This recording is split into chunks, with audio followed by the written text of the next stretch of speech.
Hello guys, I am आकांक्षा तिवारी। जैसे कि हमने आपको ऋग्वैदिककालीन चारों वेदों के बारे में आपको पढ़ा दिया है।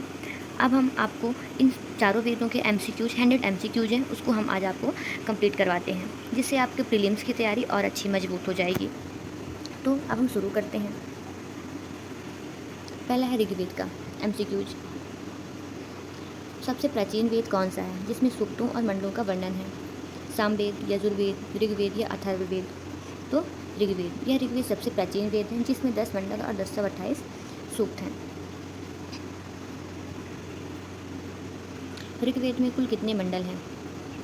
अभी हमने पढ़ा, इसमें 10 मंडल हैं, 1028 सूक्त हैं। जो दूसरे और 7वां मंडल सबसे पुराना है, पहला और 10वां नया है। ठीक। फिर प्रसिद्ध गायत्री मंत्र जो ऋग्वेद में किस मंडल में वर्णित है? तो तीसरे मंडल में वर्णित है, जिसमें सूर्य देवता सावित्री द्वारा सूर्य देवता को समर्पित वो गायत्री मंत्र है। ठीक है, जिसके रचयिता विश्वामित्र जी हैं। फिर ऋग्वेद के मंत्रों का उच्चारण करके यज्ञ संपन्न कराने वाले पुरोहित को क्या कहते हैं? तो उसे हम होत्र कहते हैं। उसे होत्र या होता कहते हैं। ऋग्वेद के पुरोहित को होत्र या होता कहते हैं। फिर ऋग्वेद का कौन सा मंडल सोम देवता को समर्पित है?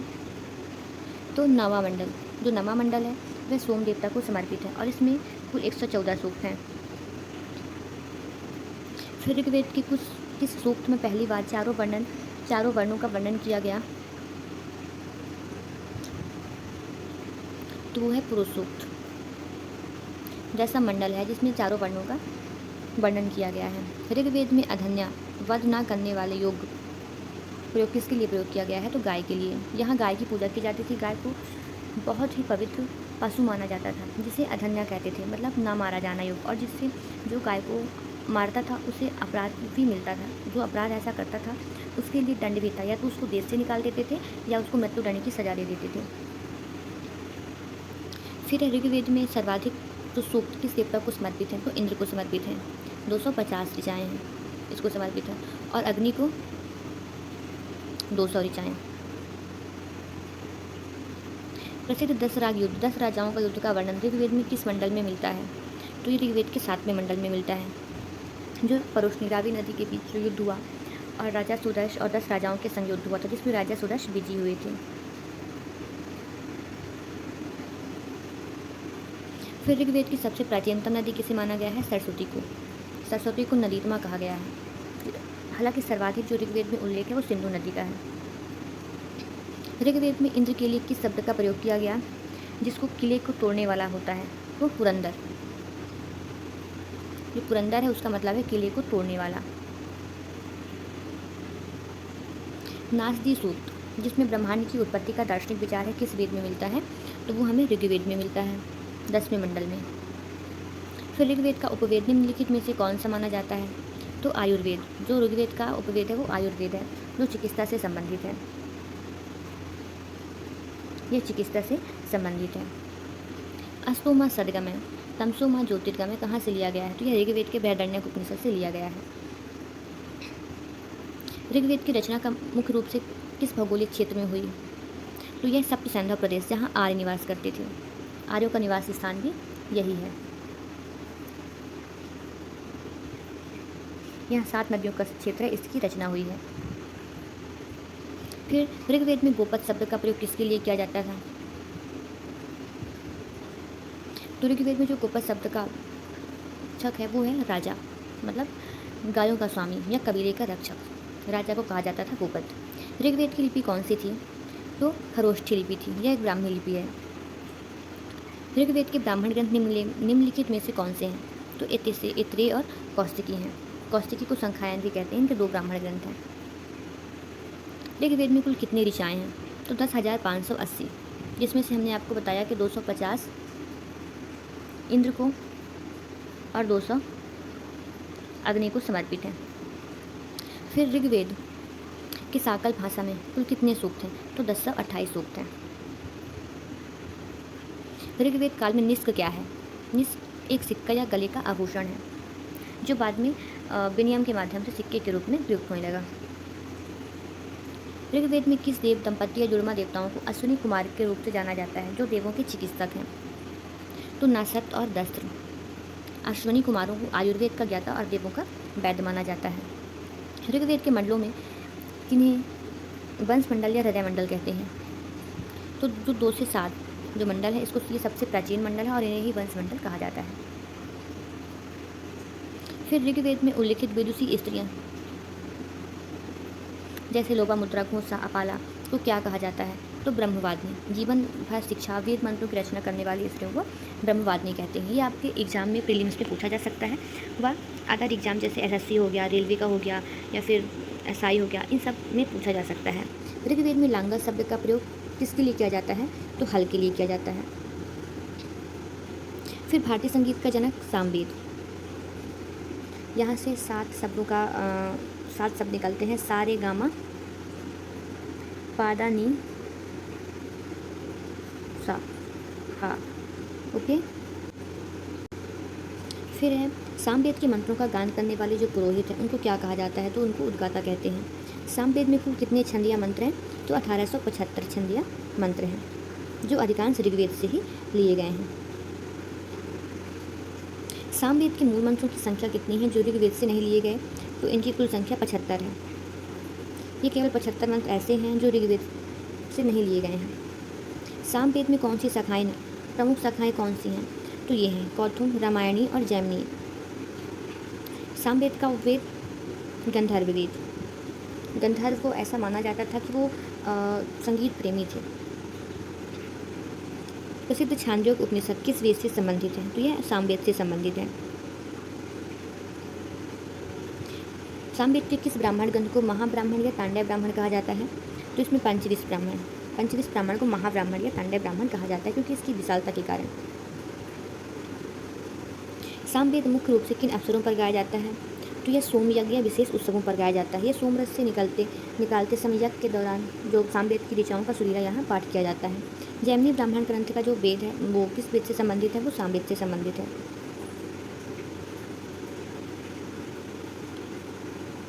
फिर है वह कौन सा वेद है जो गद्य और पद्य दोनों में है? तो वो है यजुर्वेद। यह एकमात्र ऐसा प्राचीन वेद है जो गद्य और पद्य दोनों में लिखा जाता है। फिर यजुर्वेद का जो मुख्य विषय क्या है? तो इसमें ही यज्ञ के नियम और विधियाँ दी गई हैं। यजुर्वेद की 2 मुख्य शाखाएं कौन सी हैं? शौनक, पिपला। शुक्ल यजुर्वेद या कृष्ण यजुर्वेद, कांड और कौतुम या ऐत्रेय और तैत्रीय। तो इसका ऑप्शन है ये शुक्ल यजुर्वेद व कृष्ण यजुर्वेद, क्योंकि 2 भागों में विभाजित है। यजुर्वेद के मंत्रों का जो पाठ करने वाले पुरोहित को क्या कहते हैं? तो अध्वर्यु कहते हैं। फिर शुक्ल यजुर्वेद को किस अन्य नाम से जानते हैं? तो वाजस्नेयी संहिता। यहाँ जो महर्षि याज्ञवल्क्य थे उनके पिता वाजसेन के नाम पर ही इसे वाजस्नेयी संहिता कहा गया है। प्रसिद्ध शतपथ ब्राह्मण किस वेद से संबंधित है? तो यह यजुर्वेद से संबंधित है। यह सबसे बड़ा और सबसे ऐतिहासिक दृष्टि से सबसे महत्वपूर्ण ब्राह्मण ग्रंथ है। यजुर्वेद का उपवेद धनुर्वेद है, जहाँ युद्ध कला अस्त्र से संबंधित है। ईशोपनिषद जो कि पूर्णतः आध्यात्मिक है, किस वेद का अंतिम भाग है? तो ये शुक्ल यजुर्वेद का है। ईशोपनिषद वाजस्नेयी संहिता का 40वां और अंतिम अध्याय है। फिर यज्ञ की वेदियों के मापने के लिए जो प्रयुक्त होने वाली ज्यामिति ग्रंथ सूत्र किस वेद से जुड़े हैं? तो ये यजुर्वेद से जुड़े हुए हैं। कठोपनिषद जिसमें यम और नचिकेता का संवाद मिलता है, वह किस वेद का हिस्सा है? तो ये यजुर्वेद का हिस्सा है, कृष्ण यजुर्वेद का, जहाँ यम और नचिकेता का संवाद मिलता है। उनमें ऐसा माना जाता था कि जो नचिकेता हैं वो अपने पिता के बहुत बड़े भक्त थे और उनकी वो हर बात मानते थे। तो और कोई भी कार्य करने से पहले वो अपने पिता से ही परमिशन लेकर, उनसे आज्ञा लेकर कोई भी काम किया करते थे। तो उनके पिता एक बहुत बड़े किसी काम पे व्यस्त थे तब नचिकेता बार बार उनसे आते थे कुछ पूछने। तो इनके पिता जो थे वो गुस्से में, नचिकेता के जो पिता थे वो गुस्से में इनको बोल देते हैं कि जाओ और जाकर मर जाओ। तो ये पिता के इतने आज्ञाकारी पुत्र थे, जिन्होंने इस बात को मानकर वो वापस यमराज के पास जाते हैं और फिर वहाँ जो इन दोनों के बीच संवाद होता है, जो इन दोनों के बीच जो बातें होती हैं, उसका वर्णन हमें कृष्ण यजुर्वेद में मिलता है, कठोपनिषद में। फिर हाथी को पालने के नियम और गज शास्त्र के प्रारंभिक बीज किस वेद से संबंधित है? तो ये यजुर्वेद से संबंधित है। यहाँ पशुओं की उपयोगिता और यज्ञ संबंधी हवि का वर्णन मिलता है। फिर राजसूय यज्ञ और वाजपेयी जो यज्ञ विधानों का विस्तृत वर्णन हमें कहाँ से मिलता है? तो यह भी हमें सामवेद से मिलता है। यह शासक की शक्ति बढ़ाने वाले जो राजकीय यज्ञों का पूरा विधि विधान था वो यजुर्वेद में संकलित है, ठीक है। लेकिन यह हमें मिलता सामवेद में है। फिर मैत्रेयणी संहिता को जो संबंध किस वेद से है, तो यह है कृष्ण यजुर्वेद से। सॉरी, इसमें राष्ट्र जो यज्ञ है ये हमें यजुर्वेद से मिलता है। इसमें जो है ये गलत लिखा है ऑप्शन, ये आपका सी ऑप्शन है, ठीक है। फिर इसका है मैत्रेयणी संहिता का संबंध किससे है, तो कृष्ण यजुर्वेद से है। सबसे बाद का चौथा वेद कौन सा माना जाता है, तो ये अथर्ववेद माना जाता है। ये अंत में रचा गया है। अथर्ववेद की जो रचना है किस ऋषि द्वारा की गई है, तो अथर्वा या अंगिरा ऋषि द्वारा की गई है। तंत्र मंत्र, जादू टोना, वशीकरण, भूत प्रेत निवारण, औषधियों का संबंध किस वेद से है, तो ये अथर्ववेद से है। अथर्ववेद का एकमात्र जो ब्राह्मण ग्रंथ है वो कौन सा है, वो है गोपथ ब्राह्मण। ये है गोपथ ब्राह्मण, इसका एक अकेला ही ब्राह्मण ग्रंथ है। भारत का राष्ट्रीय जो आदर्श है सत्यमेव जयते, ये किस उपनिषद से लिया गया है, तो ये मुंडक उपनिषद से लिया गया है। और ये प्रीलिम्स में पूछा जा चुका है कि सत्यमेव जयते कहाँ से लिया गया है, ठीक है। तो आपको याद रखना है कि इसको मुंडक उपनिषद से लिया गया है। फिर अथर्ववेद का उपवेद कौन सा है, तो शिल्पवेद व अर्थवेद है। अथर्ववेद के निरीक्षण करने वाले सर्वोपरि जो पुरोहित हैं उनको क्या कहते हैं, तो इनमें ब्रह्मा कहते हैं। अथर्ववेद में कुरु देश के राजा के रूप में किसका वर्णन है, जिसे मृत्युलोक का देवता कहते हैं, ये परीक्षित, राजा परीक्षित के बारे में अथर्ववेद में इसका पूरा वर्णन है। किस वेद में साभा और समिति को प्रजापति की दो पुत्रियां कहा गया है, तो ये अथर्ववेद में कहा गया है। अथर्ववेद में कुल कितने अध्याय और सूक्त हैं, तो 20 अध्याय और 731 सूक्त हैं यहाँ। आयुर्वेद विज्ञान के अंतर्गत बैक्टीरिया और संक्रामक रोगों के उपचार के मंत्र किस वेद से संकलित हैं, वो है अथर्ववेद से, जहाँ ज्वर, कुष्ठ रोग, कीटाणुओं के नष्ट करने का मंत्र दिया गया है। फिर पृथ्वी सूक्त, जिसे राष्ट्रीय भावना का मूल स्रोत माना गया है, माता भूमि पुत्रो अहम प्रतित्वा, किस वेद का मुख्य भाग है, तो यह है अथर्ववेद का। भूमि को माता मानने की जो महान अवधारणा है वह हमें अथर्ववेद से ही प्राप्त होती है। अथर्ववेद की दो मुख्य शाखाएं कौन सी जीवित शाखाएं हैं, तो ये है सौनक और पिपलाद। सबसे छोटा उपनिषद मांडूक्योपनिषद है, जिसमें ओम शब्द की व्याख्या की गई है। यह किस वेद का हिस्सा है, यह अथर्ववेद का हिस्सा है। वेदों को अपौरुषेय क्यों कहा जाता है, क्योंकि इनकी रचना मनुष्यों द्वारा नहीं बल्कि देवताओं द्वारा व ईश्वर द्वारा की गई है। ऐसा माना जाता है कि जो वेदों की जो रचना हुई है वो ना इंसानों ने नहीं बल्कि ईश्वरों ने की है। फिर वेदत्रयी, हमने आपको बताया था कि जो ऋग्वेद, सामवेद और यजुर्वेद को हम वेदत्रयी कहते हैं। अथर्ववेद इसमें शामिल नहीं है, तो ये वेदत्रयी है। आप इन क्वेश्चंस को अच्छे से एनालिसिस कर लीजिएगा, क्योंकि जो हमने चारों वेद पढ़ाए हैं उसी के अंतर्गत ही हमने ये क्वेश्चन बनाए हैं। फिर वेदों को ठीक से समझने के लिए कुल कितने वेदांगों की रचना की गई, तो 6 वेदांग हैं। कौन है, शिक्षा हो गया, कल्प हो गया, व्याकरण हो गया, निरुक्त हो गया, छंद हो गया, ज्योतिष हो गया। फिर व्याकरण की पहली प्रमाणिक पुस्तक अष्टाध्यायी के लेखक महर्षि वाल्मीकि किस साहित्य से जुड़े हुए थे, तो वो वेदांग से, उन्होंने व्याकरण लिखा है, तो ये व्याकरण से जुड़े हुए थे। फिर वैदिक काल में दुहित्र शब्द का प्रयोग किसके लिए किया गया है, तो इसमें पुत्री के लिए किया गया है। ऋग्वेद में जो समाज था वो कैसा था, तो यह पितृसत्तात्मक समाज था, लेकिन यहाँ महिलाओं की स्थिति काफ़ी अच्छी थी, क्योंकि हमें ऐसे भी नाम देखने को मिले हैं जैसे घोषा हो गया, सिक्ता हो गया, अपाला हो गया, है ना, ये सब। फिर ऋग्वैदिक काल में जो जीवन भर अविवाहित रहने वाली स्त्रियों को क्या कहा जाता था, तो इसे अमाजु कहा जाता था। जो अविवाहित रहकर विद्या अध्ययन करती थी पूरी लाइफ, वो मैरिड नहीं होती थी, अनमैरिड थी। फिर वैदिक काल की प्रमुख विदुषी महिला गार्गी ने किस प्रसिद्ध ऋषि को शास्त्रार्थ की चुनौती दी थी, तो याज्ञवल्क्य ऋषि को। यहाँ ये गार्गी और राजा जनक की सभा में ऋषि याज्ञवल्क्य का संवाद प्रसिद्ध है बृहदारण्यक उपनिषद में। एग्जाम में आ सकता है कि जो राजा गार्गी और राजा जनक के सभा में जो ऋषि याज्ञवल्क्य का संवाद था वो कौन से उपनिषद में प्रसिद्ध है, तो ये बृहदारण्यक उपनिषद में प्रसिद्ध है। फिर चारों आश्रम चारों आश्रमों तब ब्रह्मचर्य, गृहस्थ, वानप्रस्थ, संन्यास का उल्लेख पहली बार किस उपनिषद में मिलता है, तो यह हमें जवालोपनिषद में मिलता है। वैदिक काल के दो प्रमुख राजनीतिक संगठन कौन से थे जो राजा की निरंकुशता पर रोक लगाते थे, तो सभा और समिति थे, जो राजा को कंट्रोल करते थे। फिर वेदों के गद्य रूप में की गई जो व्याख्यात्मक जो रचनाएं होती थी वो क्या कहा जाता था, तो उन्हें ब्राह्मण ग्रंथ कहते थे। जंगलों या वनों में बैठकर लिखे गए जो दार्शनिक ग्रंथ थे उन्हें हम क्या कहते थे? अरण्यक। अरण्य मतलब वन होता है, और अरण्यक मतलब वनों में जो हम बैठकर जब कोई ग्रंथ लिखते हैं, कुछ पढ़ते हैं, तो हम उसे अरण्यक कहते हैं। फिर वेदांग शब्द का प्रयोग किसके लिए किया जाता है? तो उपनिषदों के लिए किया जाता है। उपनिषदों की कुल प्रमाणिक संख्या 108 है, जिसमें से कुछ 11, जिनमें 11 और 13 पर आर्य शंकराचार्य ने भाष्य लिखे हैं। वैदिक संस्कृति में कुल कितने प्रकार के संस्कारों का वर्णन किया गया है? तो 16 संस्कार हैं, गर्भाधान से अंत्येष्टि तक लेकर। जैसे गर्भाधान हो गया, पुंसवसन हो गया, सीमांतोन्नयन हो गया, चूर्णा कर्म हो गया, जात कर्म हो गया, है ना। ऐसे 16 संस्कार हैं हमारे। फिर वैदिक विवाह पद्धतियों में कुल कितने प्रकार के विवाहों की मान्यता है? तो 8 प्रकार के विवाहों की मान्यता है। 8 प्रकार में है ब्रह्म,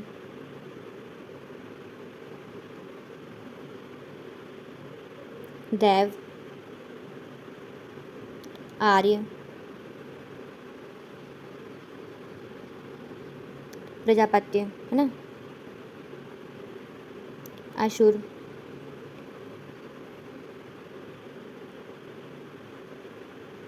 गंधर्व, राक्षस और पैशाच। ये 8 प्रकार के हमारे विवाह हो गए। फिर वैदिक काल में अपराधियों को पकड़ने तथा गुप्तचारी कार्य करने वालों को क्या कहा जाता था? तो उग्र या स्पष्ट कहते थे, जो पुलिस का कार्य करते थे। फिर वैदिक अर्थव्यवस्था का मुख्य आधार क्या था? तो कृषि और पशुपालन था। वैदिक काल में यव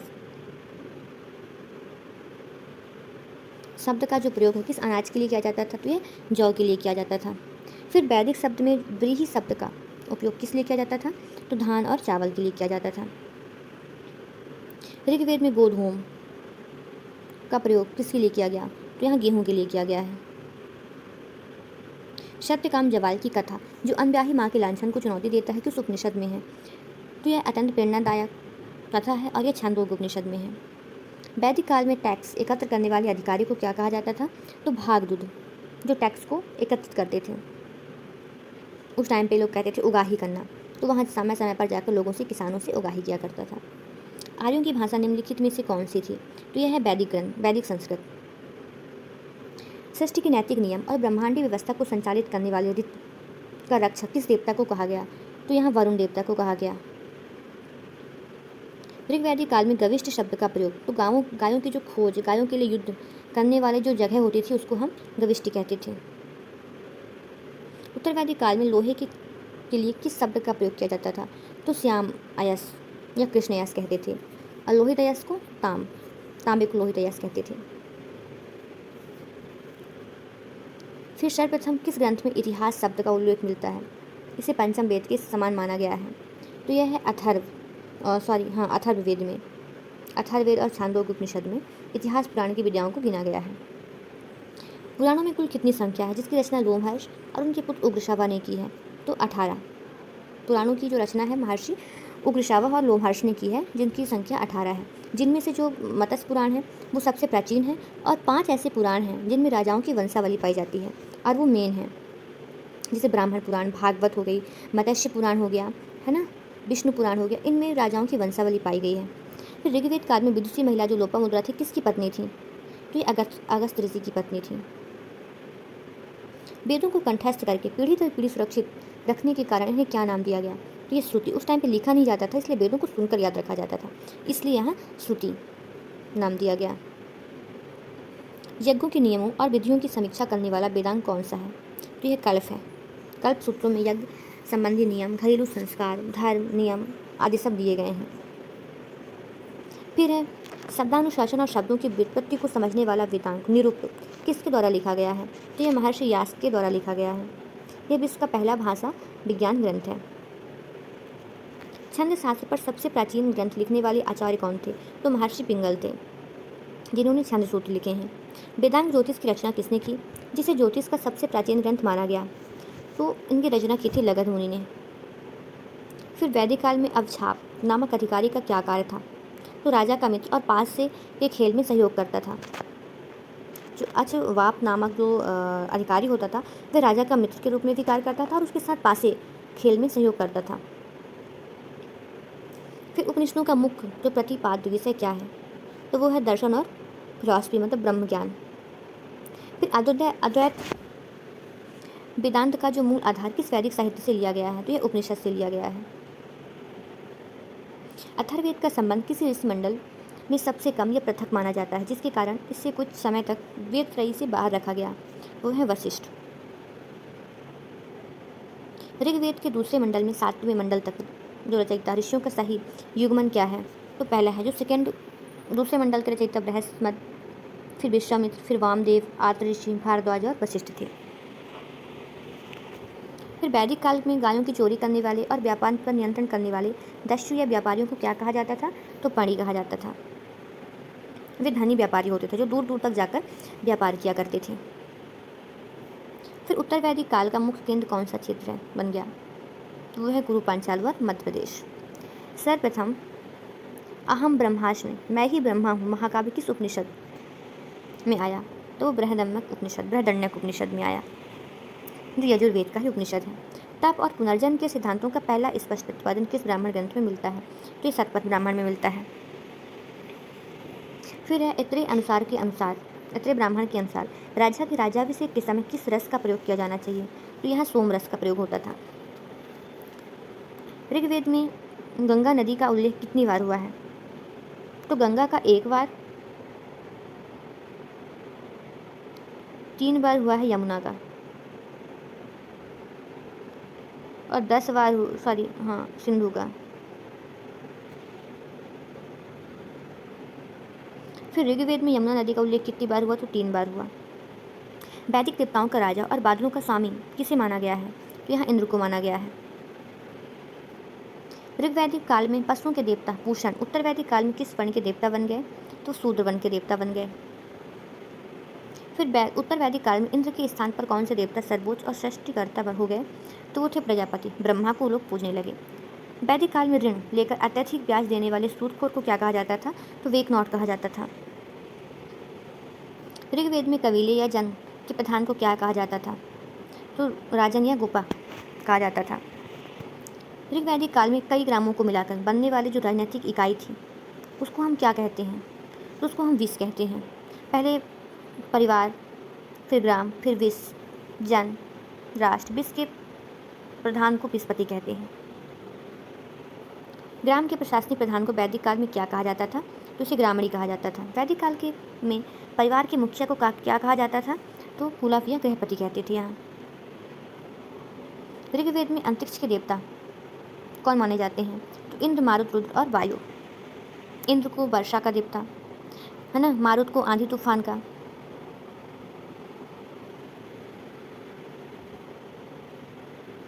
ये सब अंतरिक्ष के देवता हैं। अग्नि, सोम, पृथ्वी, ये पृथ्वी के देवता थे जिनको अपनी आंखों से देखा जा सकता है। ऋग्वेद के अनुसार आकाश भूलोक के देवता कौन से, तो सूर्य, वरुण, मित्र और विष्णु। ऋग्वेद में पृथ्वी के देवता कौन सी श्रेणी में आते हैं, तो पहला ये है अग्नि, पृथ्वी, सोम और बृहस्पति। संसार का सबसे प्राचीन छंदोबद्ध ग्रंथ कौन सा है, तो यह है ऋग्वेद का। ऋग्वेद के किस मंडल को खिल सूक्त के रूप में कुछ प्रशिक्ष अंश पाए गए, तो यह है 8वें मंडल में, जिसमें 11 सूक्त जोड़े गए हैं। वैदिक काल में तक्षण शब्द का प्रयोग किस व्यवसाय के लिए किया गया, तो बढ़ाई के लिए, जो कारपेंटर का कार्य करते, लकड़ी का कार्य करते हैं। फिर वैदिक साहित्य में वाय शब्द का प्रयोग किसके लिए किया जाता है, तो वाय शब्द का प्रयोग जुलाहा के लिए किया जाता था, जो कपड़े बुनते थे। उपनिषद काल में अश्वपति कहाँ के दार्शनिक राजा थे, तो यह थे कैकेय देश के राजा जनक विदेह के थे। ठीक है। फिर है काशी के प्रसिद्ध दार्शनिक राजा कौन से थे जिनका उपनिषदों में उल्लेख है, तो वह है अजातशत्रु। वैदिक काल में जीवन निर्वाह के लिए वेद वेदांत पढ़ाने वाले अध्यापक को क्या कहा जाता था, तो उपाध्याय। गोत्र प्रथा की स्थापना किस काल में मुख्य रूप से हुई है, तो उत्तर वैदिक काल में गोत्र प्रथा की स्थापना हुई है। जहाँ क्योंकि ऋग्वैदिक काल में जो वर्ण होते थे वो कर्म पर आधारित थे, लेकिन यहाँ जो वर्ण था वो जन्म पर आधारित था, और यहीं से इनके गोत्र की शुरुआत हुई। फिर ऋग्वेद में कृष्टि शब्द का प्रयोग किसके लिए किया जाता है? तो यह सामान्य जनता या मनुष्यों के लिए किया जाता था। वैदिक काल में हल से वही नालियों या रेखाओं को सीता कहा जाता था। वैदिक काल में कृत्रिम नहरों या सिंचाई की नालियों को कहा जाता था, कुलिया कहा जाता था। ऋग्वेद में किस सूक्त में जुएं, भूत कीड़ा के दुष्प्रभावों में के बारे में एक सरावी जुवारी की आत्मकथा है? तो अक्ष सूक्त में। चारों वेदों के उपनिषदों में कौन सा सही मिलान नहीं है? ऋग्वेद का आयुर्वेद ये सही है, सामवेद का गंधर्ववेद ये भी सही है, यजुर्वेद का धनुर्वेद है ये भी सही है, और अथर्ववेद का सिद्धवेद है ये भी सही है। तो आंसर ए हो जाएगा। फिर वैदिक धर्म मूलतः किस प्रकार का है? तो बहुदेववाद व प्रकृति पूजक है, जहाँ बहुत सारे देवी देवताओं की पूजा की गई, जैसे वायु हो गया, इंद्र हो गए, है ना, और यहाँ प्रकृति पूजक सूर्य, पेड़ पौधों की पूजा की जाती थी। फिर ऋग्वेद के प्रथम मंडल में दीर्घतमा ऋषि का जो प्रसिद्ध कथन एकम सद विप्रा बहुधा वंदति का क्या अर्थ है? तो इसका अर्थ है कि सत्य एक है, विद्वान उसे अलग अलग नाम से पुकारते हैं।